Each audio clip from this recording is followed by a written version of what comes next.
So here's my hypothesis. I'm interested in people's reaction. It's hypothesis.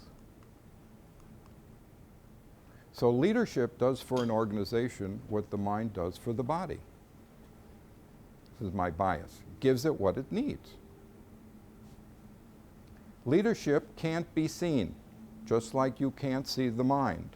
Can you see a leadership? Give me a bucket of leadership. Great. It's subjective. And I have to tell you that I was playing around and I came to this idea, and I've actually used it in some of my consulting lately. Leadership is conscious and unconscious. Remind you of anyone? And intentions are mediated by feelings. What the organization tries to do, again, whether it's to go into a market in China or to cut the roles of employees by 50%, those are mediated by feelings.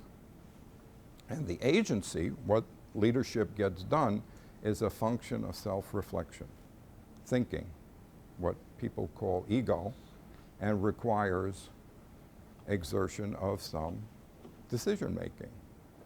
Again, it's language, but my point is that you have a construct of motivations that are more active. And similarly, shame, guilt, I don't know whether those pups that are taken from their mother have guilt. I don't know, but they do have panic. And I think that shame and guilt and some of those other more complicated emotions are made up from the palate. So this is my new definition of leadership. It's a little clumsy, but I think this is it. This is what I use these days. It's a subjective process. I want to underscore that like 3,000 times. That consciously and unconsciously invokes intentionality and agency to manage perceived internal and external deficits. Now, Dr. Maccabee and all the other people who write about leadership elaborate this with language that makes it more fun than my dry definition, but I think this is what it is. So what is the royal road to leadership? Subjectivity, emotions, and reflection. If we know these in ourselves, and the way we get to know them is by reflection and paying attention to the emotions and keeping in mind that the emotions are subjective, we get to leadership.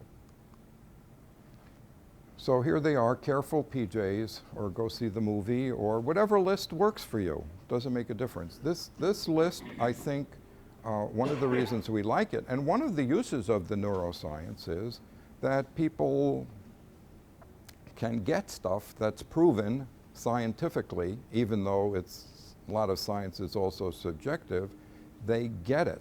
And I think it's what we call a heuristic. But I think it's more than a heuristic.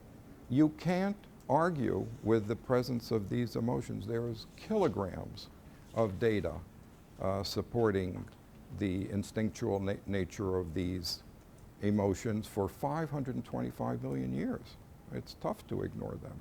Or, as I say to my clients and my patients, you ignore emotions at your peril. You can do it. Repress them. Repress the hell out of them.